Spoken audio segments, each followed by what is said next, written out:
Our top story. A strong tropical wave has Barbados Square in its sights as it moves west across the region. Barbadians are at this time being warned to brace for some bad weather.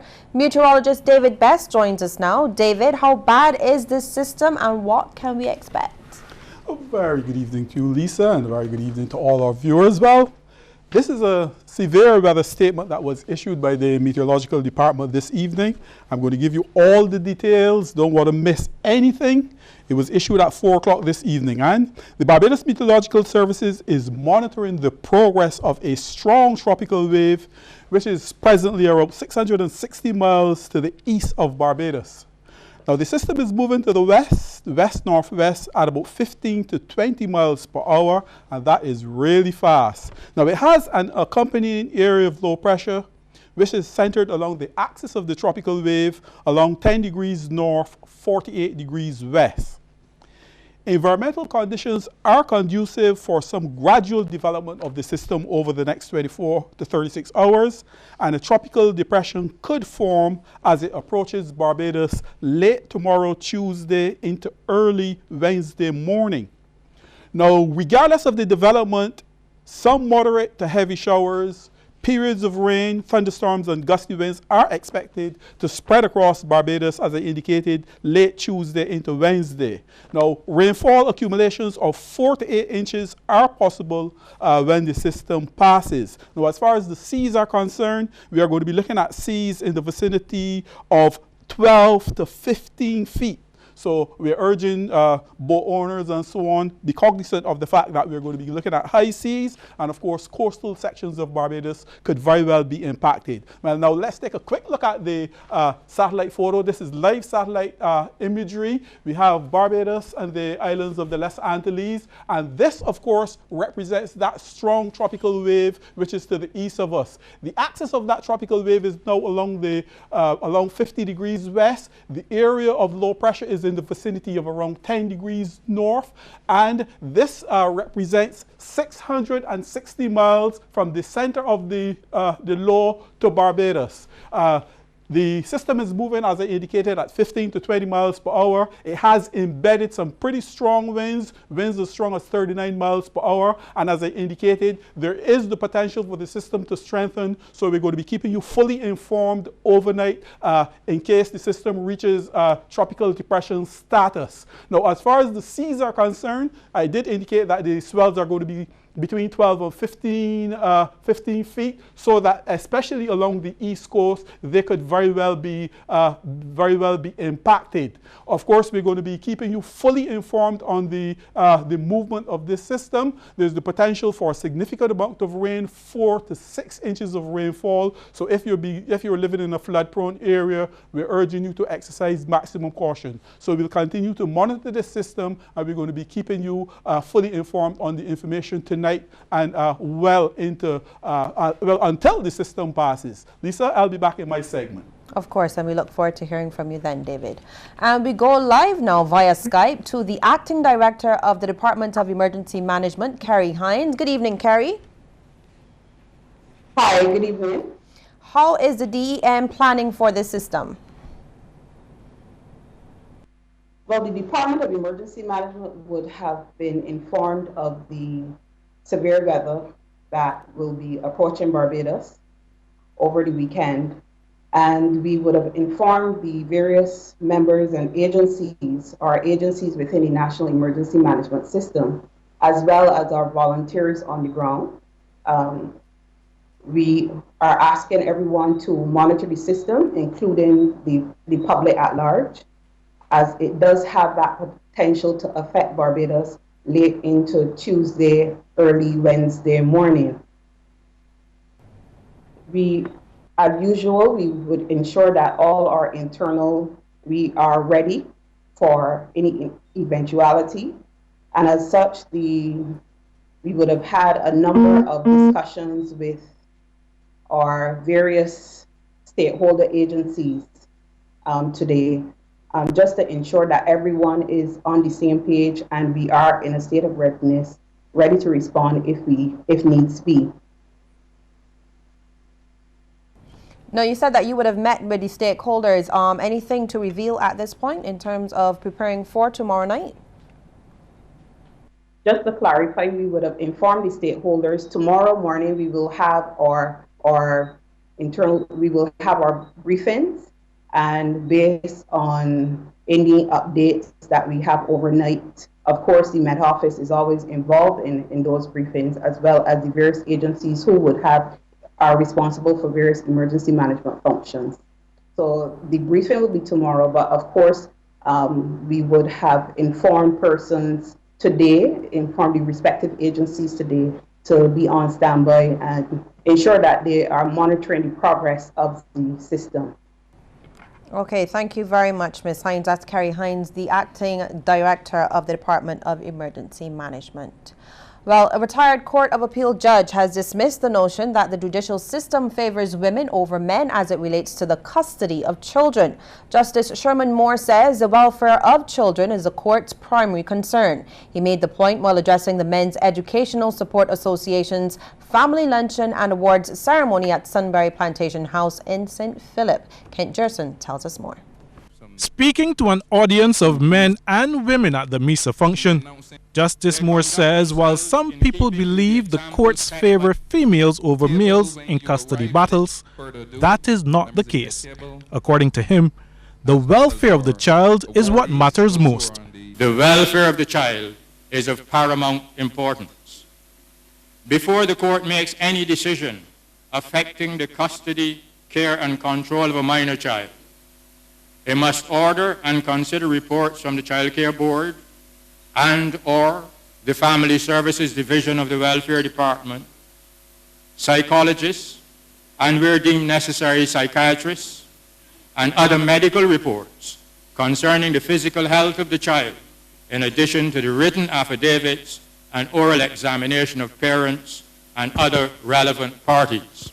The retired judge adds, however, that in an attempt to get custody, some mothers make serious allegations against fathers.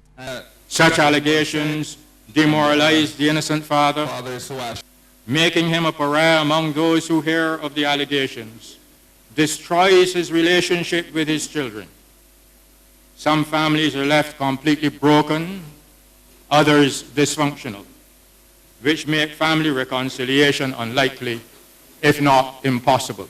He also says such situations leave a lasting impression on children.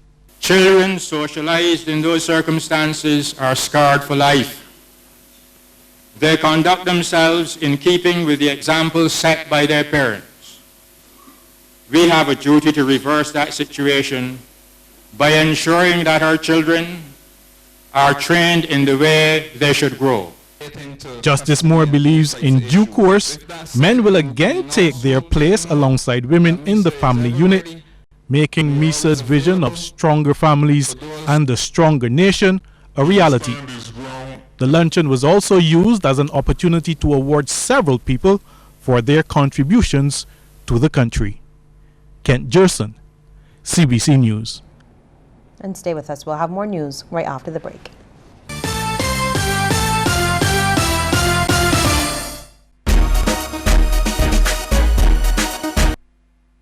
Don't let your data experience slow you down.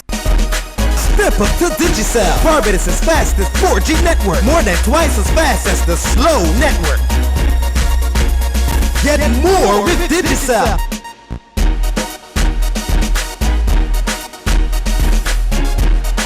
Digicel, the fastest 4G network in Barbados. Dial *153 to sign up to Digicel today. Sandals, sandals, sandals galore. Megville gives you ladies sandals for this week only. Monday to Saturday, any pair of sandals for only $25. So go to Megville on Tudor Street, High Street, and Palmetto Street for any pair of sandals for only $25. This week only, Monday to Saturday.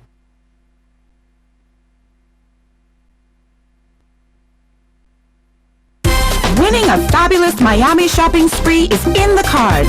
Use any Scotiabank credit card for all your everyday shopping, dining out, and more. You'll earn chances to win a trip for two to Miami, including round-trip airfare and $1,000 in cash. The more you use your card, the more chances to win. So pay with any Scotiabank credit card today. Need a card? Apply now to get a welcome bonus, plus more chances to win. Contest ends September 30th. Conditions apply. Sun Power on water systems.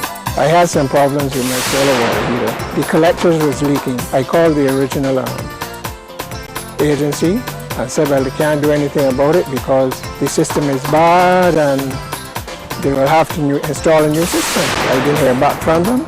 Then I called Sun Power. I think Monday, paid some money, and by Thursday it was on. Here's your Sun Power.